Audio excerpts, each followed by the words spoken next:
welcome to a brand new edition of the Ramble on Reactions, recording live here in our map room.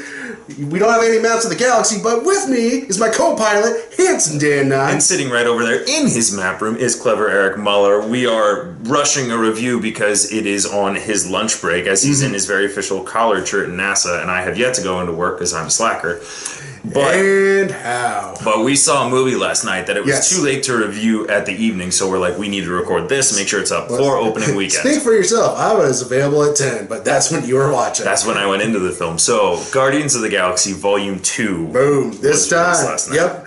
This time around, we're same crew, 4 months after the last movie.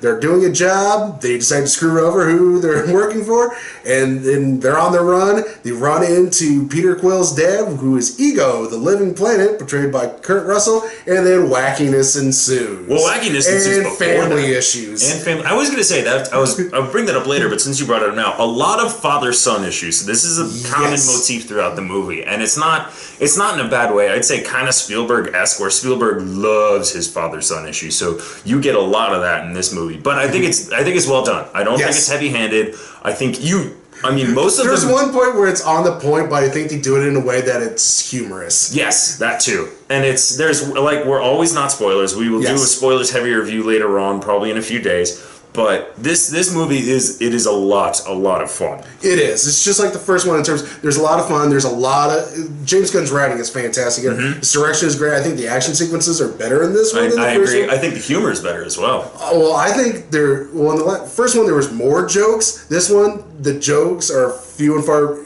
There's less jokes. So when they hit hard. Oh, they hit harder. Drax and Rocket are on fire for the majority of this movie. The last movie Groot stole the show. This time around, Drax steals the show. You get a lot of Baby Groot. You get Baby Groot being cute. You get Baby Groot right within the first 3 minutes. You get Baby Groot in your face. I will also say though, this movie where you get a lot of Star-Lord in one. This was everyone else's turn to shine. Literally everyone else, you get one or two scenes where it's like, this is how good the characters are developed, how well they're flushed out, and everyone gets a great turn. You get so much.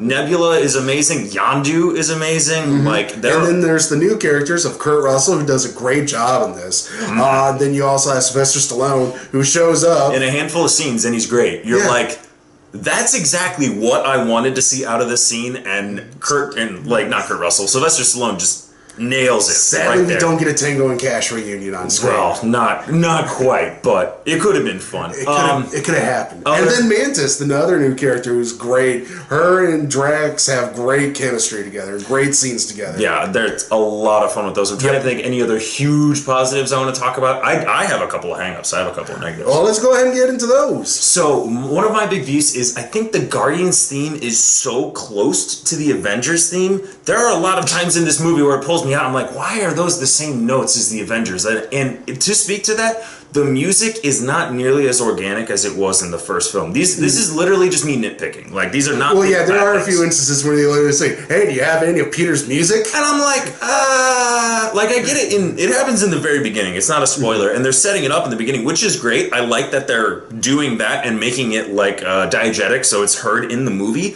But later on, they keep doing the joke, and I'm like, it kind of grates on me. And honestly, I don't think the soundtrack is as good as the first movie, especially because they throw a song in there that becomes a key plot point, which I like, but then they do the same thing again where they bring it up 3 or 4 times, and I'm like, My only issues I have is just because the first one, it was more fun.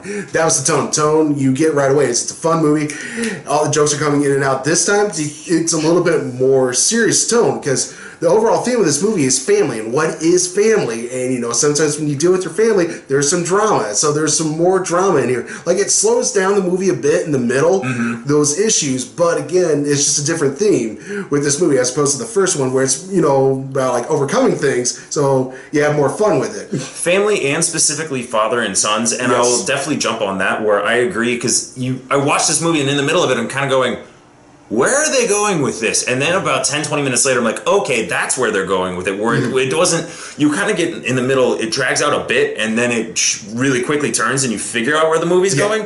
It's not like a big twist, but it is something that you'll have to look for in the middle.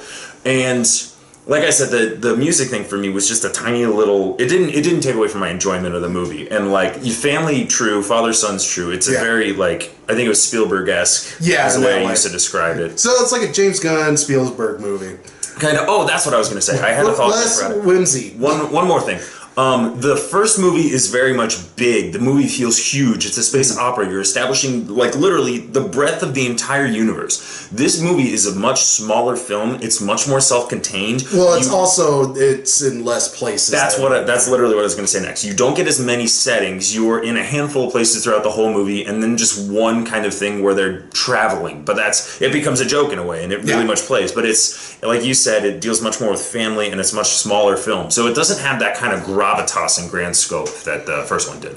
All right, well, Handsome Dan, let's grade this. What are you giving it? I mean, all that being said, I still enjoy the hell out of this movie. It's still an A for me. Like, it didn't drag it down at all. I still had a great time and laughed a lot. What about you? A minus, only because the first one's better, and it's like there. I can't say it's as good as the first one, but it's not Iron Man 2 to Iron Man. Agreed. But along those lines, I did think about this as well. This is one of those rare Marvel movies. If you go in blind, you're going to be confused. Like the first one, a little, but the first one, I feel like they established everything so well. All the characters are very well done. This one, I feel like if you don't have that first movie, you're gonna be a little lost with this one because they kind of jump in where all your characters are already established, and if you don't know who they are, yeah, I get that. That's what I mean. So that's why I'll say I'd go A minus. You might be. And just so you know, 5 post-credit scenes. Yes, and we will go over them briefly when we do a spoilers review. We can't because Dan's got questions because he didn't read comics in